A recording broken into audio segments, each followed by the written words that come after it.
नमस्कार, मैं मनीष स्वागत करता हूं आपको अपने इस यूट्यूब चैनल पे। दोस्तों एक थोड़ा सा कन्फ्यूजन हो गई है कि बहुत सारे ऐसे कमेंट मुझे आ रहे थे और मैं इसको इग्नोर कर रहा था, लेकिन फाइनली मुझे लगा कि हो सकता है एक बच्चे का नहीं, दो बच्चे का नहीं, हो सकता है 100 बच्चे का भी ये कन्फ्यूजन हो कि ईडब्ल्यूएस का जो मुद्दा है वो अभी सुप्रीम कोर्ट में चला गया है और इसको निरस्त कर दिया जाएगा। अगर निरस्त कर दिया जाएगा तो इतना बड़ा लोचा हो जाएगा कि ग्रुप डी में भी बहुत सारे लोग होंगे जो ईडब्ल्यूएस सर्टिफिकेट के थ्रू मतलब कि पास करेंगे या उनको बेनिफिट मिलेगा, या आपके ये आपके एनटीपीसी है उसमें भी बहुत सारे लोग हैं जो कि ईडब्ल्यूएस क्राइटेरिया को फुलफिल करके उस मतलब कि जो भी वैकेंसी ईडब्ल्यूएस में आते हैं उसका बेनिफिट लेंगे। तो अगर सुप्रीम कोर्ट इस पॉइंट को कि ईडब्ल्यूएस को आरक्षण जो है वो इलीगली दिया गया है रद्द कर देता है तो क्या इस वैकेंसी पे असर पड़ेगा, किस तरीके से असर पड़ेगा, फिर से किस तरीके से रिक्रूटमेंट होगा या किस तरीके से क्या होगा, एक तमाम जो चीज़ें हैं मन में कौतूहल बन गया है। देखिए, मैं आपको एक चीज़ आश्वस्त कर दूं कि जो आपके ईडब्ल्यूएस क्राइटेरिया के तहत जो दिया गया है वो एक प्रकार का आप मान के चलो कि जो संसद भवन में ये सब जो चीज़ें हैं वो बन के विधायिका के द्वारा मिली हुई है। अब जो विधायिका के द्वारा मिली हुई है कोई भी चीज़ है जो कि आप मान के चलो कि अगर सरकार बनाती है और एक तबका को कोई नुकसान नहीं होता है और दूसरे तबका को फ़ायदा हो रहा है तो उससे कोई मुझे नहीं लग रहा है कि न्यायपालिका को दिक्कत होगा। और ये मुद्दा जो आपने उठाया है या जो मीडिया में चल रहा है कि ईडब्ल्यूएस जो आरक्षण है क्या उसको इनवैलिड घोषित कर दिया जाएगा, आप देखेंगे मीडिया में भी इतना हाईलाइट नहीं है क्योंकि ये इलीगल है ही नहीं।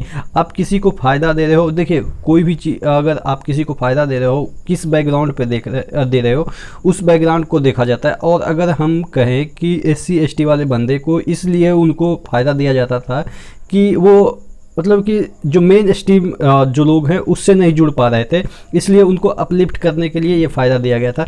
तो यहाँ पे भी अगर 10% आरक्षण दिया गया है तो यहाँ पे वो देखा जाएगा कि क्यों दिया गया है।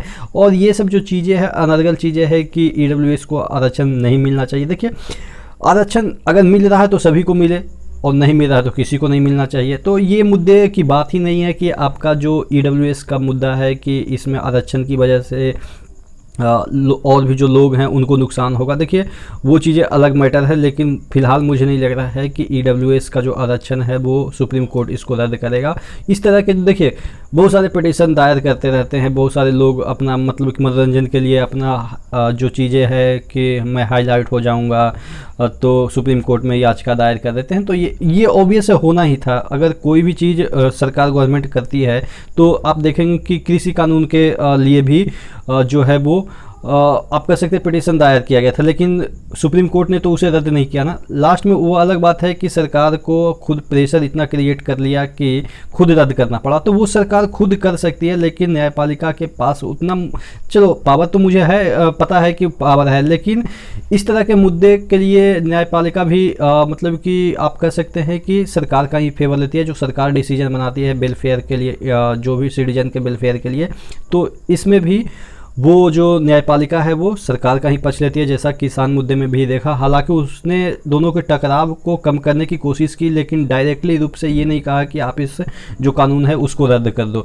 तो आप समझ सकते हैं जब किसान मुद्दा इतना हाईलाइटेड था उसको जब सुप्रीम कोर्ट ने रद्द नहीं किया तो ये तो छोटी मोटी चीज़ है और इतना हाईलाइट भी नहीं है। तो इस मुद्दे पर आप ना पड़े कि ईडब्ल्यूएस का जो चीज़ें है वो ख़त्म हो जाएगी और आपके ये वाला जो वैकेंसी है उस पर इफेक्ट डालेगी। आप निश्चिंत होकर रहिए, आपका ईडब्ल्यूएस के थ्रू अगर सिलेक्शन हुआ है तो ऑब्वियस है आप जॉब करेंगे। ये सब मुद्दे ही रहते हैं और इंडिया में तमाम जो मुद्दे हैं वो बनाए भी जाते हैं सिर्फ मनोरंजन के लिए। तो आशा करते हैं आप इस बात को समझेंगे और इस कचड़े में मत पड़िएगा कि ईडब्ल्यूएस का क्या होगा क्या नहीं होगा। देखिए आप देख सकते हैं कि एनटीपीसी में भी बहुत सारे अभी भी केस चल रहे हैं। तो क्या हो गया, कुछ नहीं हुआ, रिक्रूटमेंट आगे प्रोसीड कर रही है और अब तो डीबी होने की मतलब कि लिस्ट भी आ गई है। तो आप समझिए कि कुछ भी नहीं होने जा रहा है। ईडब्ल्यूएस का जो आरक्षण दिया गया है वो जायज़ है और मतलब कि मैं नहीं कह रहा हूँ कि जायज़ है, लेकिन जहाँ तक जायज़ है तभी तो अभी तक कुछ नहीं हुआ है और ना ही सुप्रीम कोर्ट ने इस पर ऑब्जेक्शन लिया।